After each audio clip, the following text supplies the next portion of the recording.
I stared at my phone, my fingers numb, my heart pounding so hard I could hear it in my ears. The message came out of nowhere, a blocked number, just a simple text. Watch this before you marry the wrong woman. Attached was a video file. I hesitated. Maybe it was some scam, some sick joke? But my gut told me otherwise. I swallowed hard and tapped play. The screen filled with dim hotel lighting. The camera was shaky, like it was recorded through a cracked door. But what I saw in the next few seconds made my stomach twist into a knot so tight I thought I'd throw up. It was her. My fiancée, Emily Brooks, the woman I was supposed to marry in 2 weeks, straddling a man in a luxurious suite, her hands tangled in his hair as their lips crashed together. Not just a kiss. It was desperate, raw, the kind of kiss that belonged in a room filled with secrets, not in the life we built together. I froze, my breath catching in my throat. My mind screamed at me to look away, but my body was locked in place, forced to witness the worst betrayal of my life. Then came the real gut punch.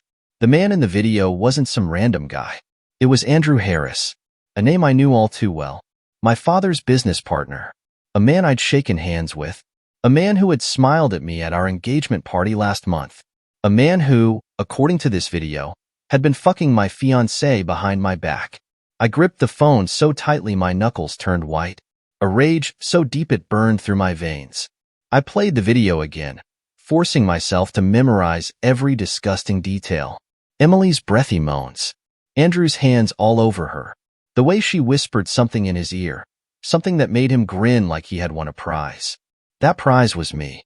I slammed the phone onto the table and pushed back from my desk, my chair screeching against the hardwood floor. My hands shook as I ran them through my hair, my mind racing. Was this the first time? How long had this been going on? How many nights had she smiled at me, kissed me, made love to me, only to turn around and let another man inside her? I needed air. Grabbing my jacket, I stormed out of my apartment into the cold Chicago night. The city lights blurred as my vision clouded with fury and heartbreak. Emily. Sweet, beautiful Emily. The woman who always talked about trust. The woman who told me I was the only man she'd ever love. Lies. I dug my phone out of my pocket, my fingers hovering over her name in my contacts. What was I supposed to say? Hey, babe, just got a fun little video of you screwing Andrew. Wanna explain? No. I needed more. I needed proof. I needed to destroy her. My heart pounded as I opened my laptop the second I got home. Emily had always trusted me with her passwords. Call it love, call it stupidity, but she never thought I'd use them against her. Tonight, that changed. I hacked into her cloud storage in less than 5 minutes. And that's when I found it. Hundreds of texts, photos, a second video. I clenched my jaw as I clicked play. This one was even worse. This wasn't just a kiss. This was her on her knees, looking up at him with those same eyes she used on me. I slammed the laptop shut, my chest heaving. This was war. Emily had no idea, no clue that by morning, her perfect little world would start crumbling. She thought she played me? She had no fucking idea who she was dealing with. I sat there in the dim glow of my laptop screen, my fists clenched, my jaw locked so tight it ached. My whole body felt like it was on fire, but my mind was stuck in a frozen loop, replaying the images over and over. Emily. My Emily. No. It had to be a mistake. A setup. Something. Anything.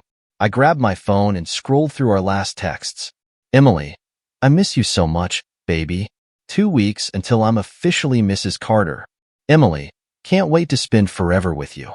Emily. Andrew said we should grab dinner sometime. He really respects you, babe. I nearly threw up. Respects me?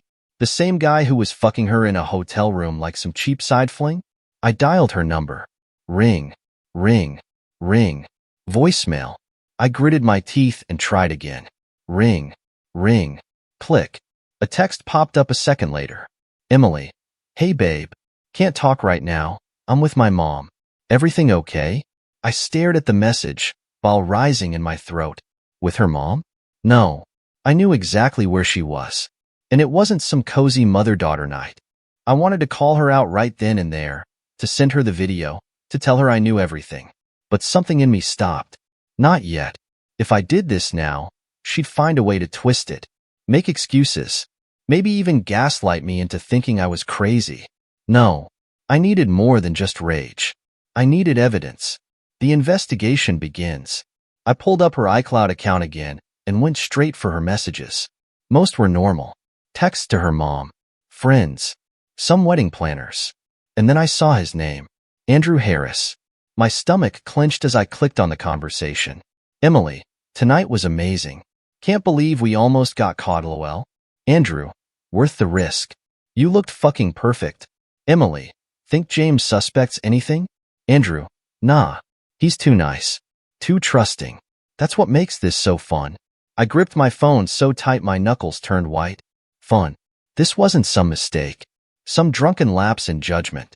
This was calculated. Planned. I kept reading. Andrew, when's the next girls' night excuse? Emily, next Friday. James is working late. I'll book a suite. I slammed my fist against the desk so hard my coffee mug tipped over, spilling cold liquid everywhere. They'd been doing this for months. Right under my nose. I took a shaky breath and opened her photo gallery. Hundreds of pictures of us. Happy, smiling, engaged. And then, a hidden album. Labeled, private. I clicked on it. Naked photos. Videos. Some of just her. Some of them together. Some taken in our apartment. Our bed. My vision blurred. My heart pounded in my chest like a war drum. I had never known rage like this. I forced myself to close the album. There was more to do. I pulled up her location history and scrolled back through the past few months. Hotel after hotel. Always the same one.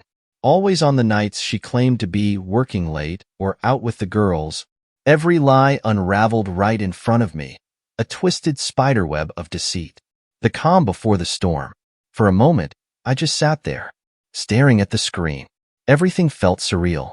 I had loved this woman, given her everything, planned a life with her. And the whole time, she was screwing another man behind my back. No, this wasn't going to end with me curled up in a ball, crying. Emily thought she was smart, that she could get away with this. She had no idea who she was messing with. I took a deep breath and smiled for the first time all night. Because now, it wasn't just heartbreak. Now it was war. And I was going to win.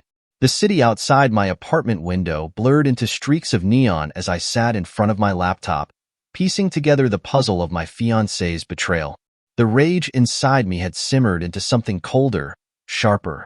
This wasn't just about heartbreak anymore. I wanted the truth. Every single detail. I started by digging into Emily's emails. She wasn't careless, but she wasn't careful either. Her inbox was filled with the usual, work updates, wedding vendors, messages from friends. But then I saw his name, Andrew Harris. Most of the emails were work-related, but some had been deleted. That didn't stop me. I restored the files and found them sitting innocently in the trash folder. The first one was short. Subject, last night. You were incredible. I can't stop thinking about you. When can we do it again? I clicked on the next one. Subject, our little secret. James is clueless. We just have to make it through the wedding, and then we'll figure everything out. My stomach twisted. They weren't just sleeping together. They were planning something. I leaned back in my chair, staring at the screen, my mind racing. What did she mean by figure everything out? Was she planning to leave me after the wedding? Take half of everything I owned? That's when I knew I needed professional help. I grabbed my phone and called an old college buddy, Ethan Cole. Ethan wasn't just any friend. He was an ex-military intelligence officer turned private investigator. The guy could find dirt on anyone. He answered on the second ring. James, been a while. I need a favor, I said, skipping the small talk. I explained everything, the video, the emails, the texts. Ethan didn't say much, just listened. When I finished, he let out a slow breath. Send me everything you have. I'll start digging. Thanks, man. Don't thank me yet.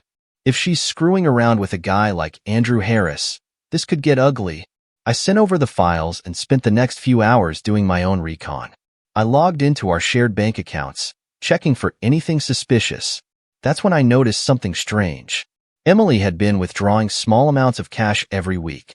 Nothing huge, just a couple $100s at a time. enough to fly under the radar. What was she spending it on? I dug deeper and found another bank account, one I didn't recognize. It was in her name, but I had never seen it before. The balance was over $10,000. She was stashing money. That's when Ethan called back. "James, you sitting down? Just tell me. You were right. She's been seeing Andrew for over 6 months. Hotels, fancy dinners, the whole thing." I clenched my jaw. I already figured that out. What else? Here's where it gets interesting. I checked into Andrew. He's not just cheating on his wife. He's got a history. 2 other women before Emily. Both times, the same pattern. He starts an affair, convinces the woman to marry another guy, then pushes for a quick divorce after the wedding. And guess what? The women walked away with massive settlements. My blood went ice cold. "Emily is playing me." "Looks like it," Ethan said. "She marries you, files for divorce, walks away with half of everything you own. And Andrew? He just moves on to the next one." I gripped the phone so hard I thought it might crack. "Not this time." "Good," Ethan said, "because I've got a plan." "You want revenge? I'll help you get it." I leaned forward, my pulse steady now. "Tell me everything." And just like that, the game changed. The next morning, I woke up with a clarity I hadn't felt in days. The heartbreak, the betrayal, the anger. It was all still there, burning like a fire inside me. But now, it had a purpose. Ethan and I spent the day planning.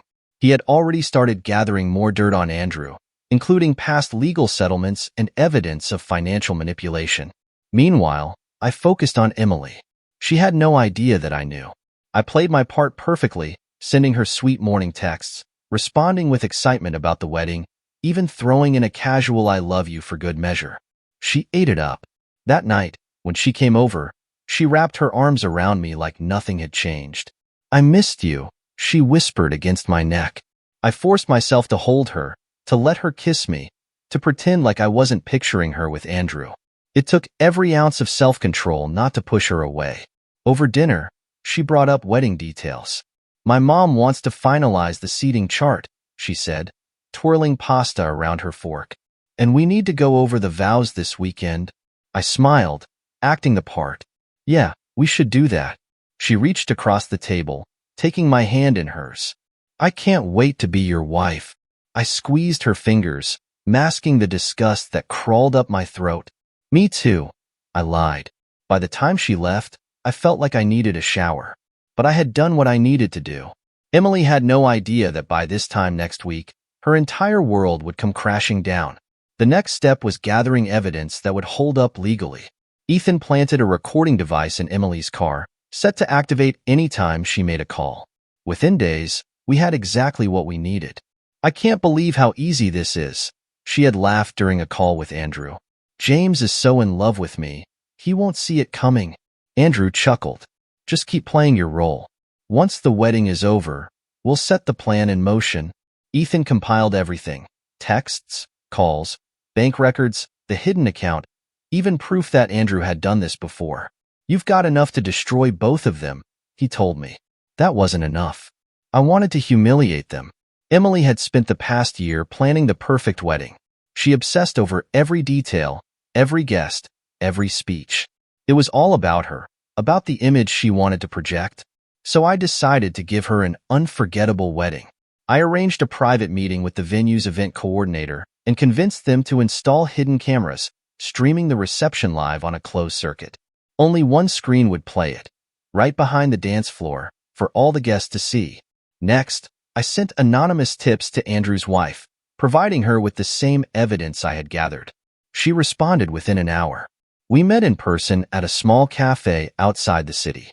She was shaking when she sat down, but her expression was pure steel. "He's done this before," she said, "but not this time. I want in." We went over the plan. By the time we finished, she was smiling for the first time. "Let's destroy them," she said. With everything in place, I waited. Emily had no idea that the wedding she was so excited for would be the moment she lost everything. The wedding day arrived with all the perfection Emily had planned for. The sun shone brightly over the Chicago skyline, the venue draped in white roses and gold accents, the scent of expensive perfume mingling with champagne. Guests arrived in waves, filling the grand ballroom with laughter and anticipation. Emily looked radiant, glowing in the designer gown she had spent months obsessing over. She floated through the crowd, greeting friends and family, playing the role of the devoted bride-to-be. Every smile she gave me, every squeeze of my hand, was an act. I played my part just as well. Everything was set. The cameras were rolling. The video presentation was prepped. In just a few short hours, the illusion of her perfect life would shatter before her eyes. But then something I never expected happened. 15 minutes before the ceremony, I got a call. It was Ethan. "Change of plans," he said, his voice sharp. "Get somewhere private. Now." I slipped away from the bustling reception area and stepped into an empty hallway. "What is it?"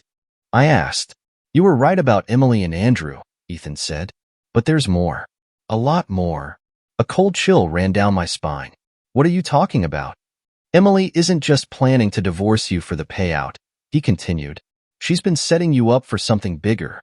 Something that would have destroyed you." I gripped the phone tighter. "Explain." "She and Andrew have been working on this for months. The plan was never just to leave you. She's been manipulating your business finances, funneling money into that secret account, making it look like you were embezzling from your own company. If she pulled it off, she wouldn't just take half of your money. She'd leave you bankrupt and possibly facing criminal charges." I felt like I'd been punched in the gut. "They were going to pin everything on you," Ethan continued. "Andrew has connections in high places.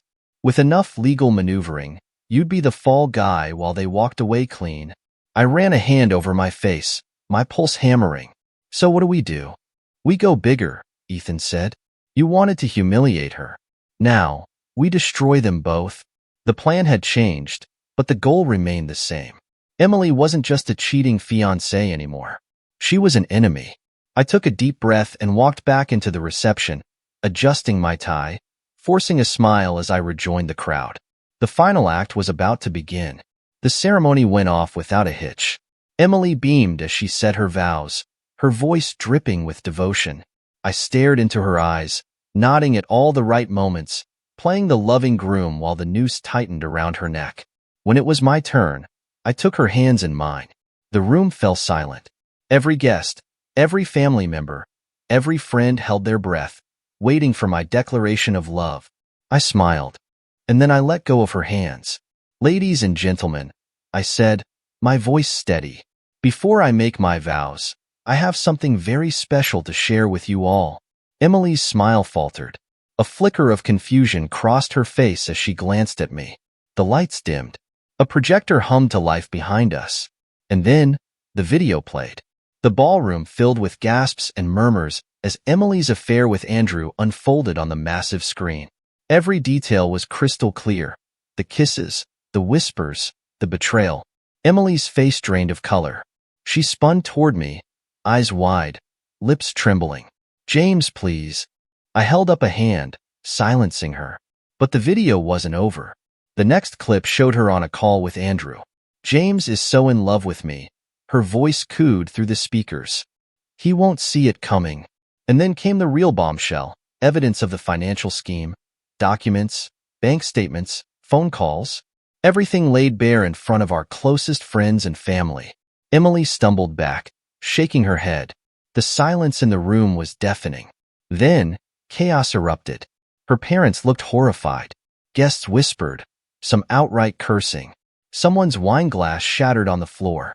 Andrew, standing near the back of the room, paled, his eyes turned toward him. He moved toward the exit, but before he could slip away, the ballroom doors swung open. 2 uniformed officers stepped inside. "Andrew Harris," one of them called out. "You're under arrest." Gasps echoed as they moved toward him. Andrew turned on his heel, face twisted in panic. "This is a mistake." "Not a mistake," I cut in. "Just justice." The officers slapped handcuffs on him, reading his rights as they dragged him forward. Emily let out a strangled sob. "James, please, I didn't." "Save it," I said, my voice cold. "You were right about one thing. I never saw it coming. But now you won't see what's coming next." With that, I turned and walked away. The wedding was over, and so was she. I walked out of that ballroom without looking back. The air outside was cold, sharp against my skin, but nothing could numb the fire burning inside me. I had spent months living in a lie, and now, finally, I was free of it.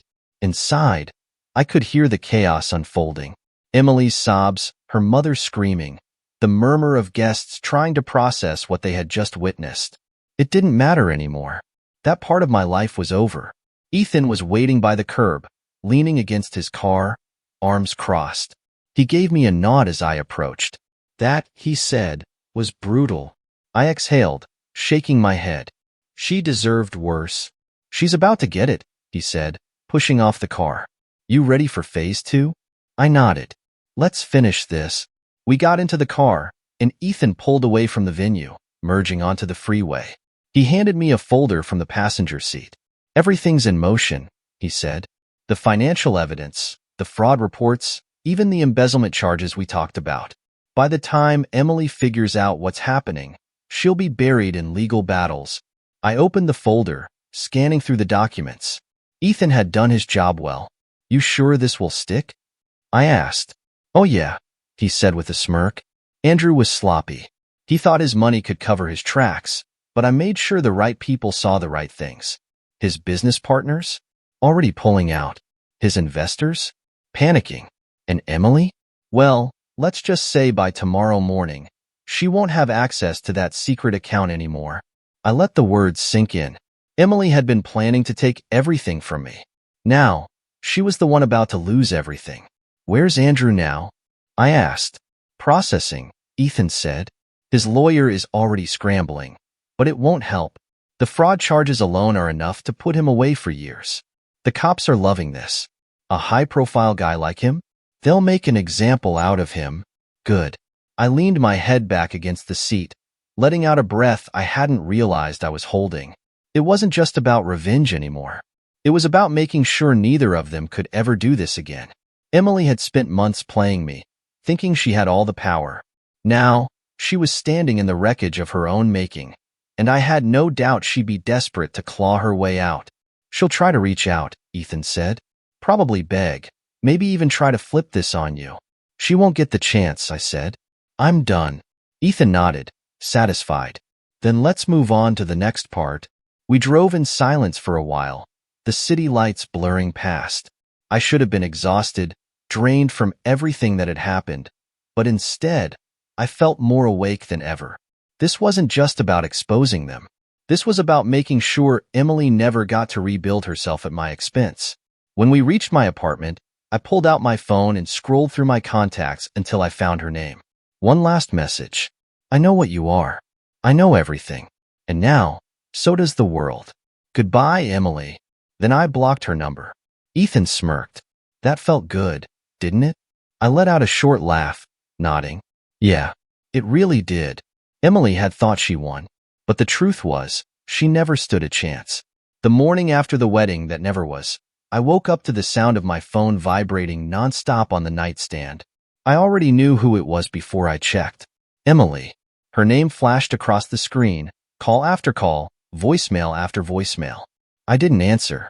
I didn't need to. Whatever she had to say, whatever excuses or sob stories she had prepared, it didn't matter anymore. Instead, I pulled open my laptop and checked the news. The headlines were everywhere. Tech mogul Andrew Harris arrested in embezzlement scandal. High society wedding turns into public expose of infidelity and fraud. Bride left in disgrace as groom unveils her secret affair in front of guests. I clicked on one of the articles, skimming through the details. Reporters had gotten their hands on more than just the wedding debacle. Ethan's work had paid off, Andrew's fraudulent deals, his history of manipulating women into marriage scams, even his shady business ties had all been dug up. His empire was crumbling before the ink had dried on his arrest warrant. But what really caught my eye was the video. Someone at the wedding had recorded everything. The moment the video played, the gasps from the guests, the way Emily's entire body had gone stiff as her world collapsed in front of her. It had gone viral overnight. I scrolled through the comments. Damn, this guy just pulled off the biggest revenge move of the decade. She got exactly what she deserved. Dude really exposed her at the altar.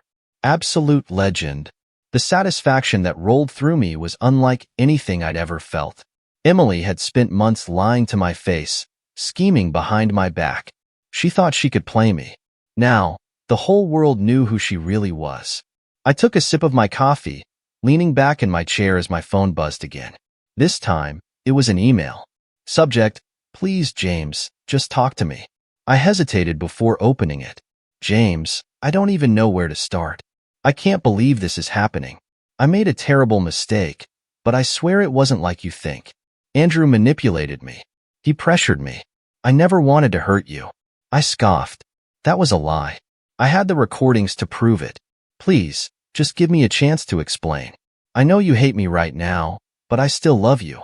I always loved you. I was just lost. We can fix this. We can move past this. Please call me. I'm begging you. I stared at the words on the screen, emotionless. She wasn't sorry for what she did. She was sorry she got caught. I didn't respond. I didn't need to. Instead, I forwarded the email to Ethan with a simple message. Save this for legal records. Then I blocked her email too. I wasn't going to let her weasel her way out of this. By noon, my lawyer called. James, I just got word from Emily's legal team. She's trying to negotiate a settlement. I chuckled. Of course she is. What does she want? A clean break. No legal action against her. No further financial investigation. In exchange, she'll forfeit any claims to your assets. I didn't even hesitate. Decline. We proceed as planned. Emily wanted to take everything from me. Now, I was going to make sure she walked away with nothing. By the evening, I got another update. Andrew had been officially removed from his company's board. His assets were frozen. His wife had already filed for divorce, and from what I heard, she was going after every penny. Emily, on the other hand, was a pariah. Her social media accounts had been flooded with backlash. Friends had cut her off. Her job was at risk. She had gone from planning the wedding of the year to losing everything in less than 24 hours. And the best part? I didn't feel an ounce of pity. She had made her choices. Now she had to live with them. 1 month after the disaster that should have been my wedding, I stood on the balcony of my new penthouse in New York, watching the city lights stretch endlessly into the night. A fresh start, a new life, one without lies, betrayal, or the weight of Emily's deception hanging over me. I had one. Emily had tried everything. After the wedding fallout, she showed up at my old apartment, pounding on the door, screaming my name. She left voicemails filled with sobs, begging me to just talk to her, swearing that she still loved me. I never answered. Instead, I let the legal system do its work. The evidence Ethan and I had gathered had been airtight. Emily and Andrew's financial scheme had crumbled under scrutiny. The bank froze her secret account, her company fired her, and as far as I knew, she had moved back in with her parents after being cut off from everything. Andrew, on the other hand, was facing real consequences.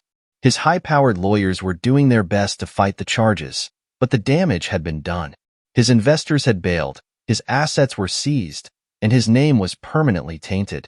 The man who thought he could outsmart everyone had finally been taken down by his own arrogance. Karma had a way of balancing things out. I took a sip of my whiskey, feeling lighter than I had in months.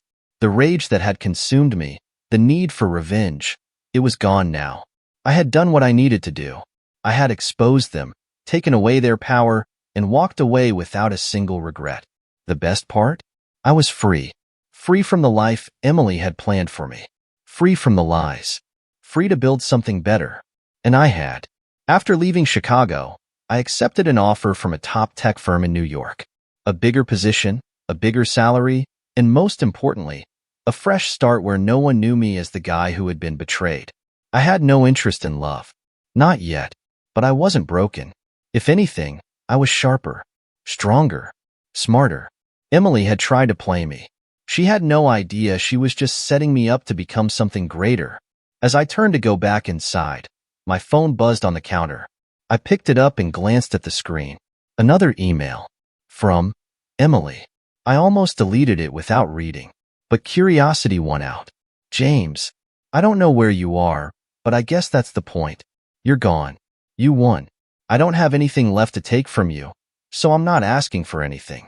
I just wanted you to know I was wrong. About everything. About you. I thought I had it all figured out. I thought I was in control. But I was stupid. I ruined my life, and I deserve whatever happens next. I don't expect you to forgive me.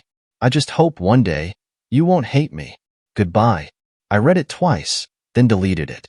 I didn't hate her. I just didn't care anymore. Smirking to myself, I picked up my glass and walked back onto the balcony, feeling the night air against my skin. The city stretched out before me, full of possibilities. This wasn't the end. This was just the beginning.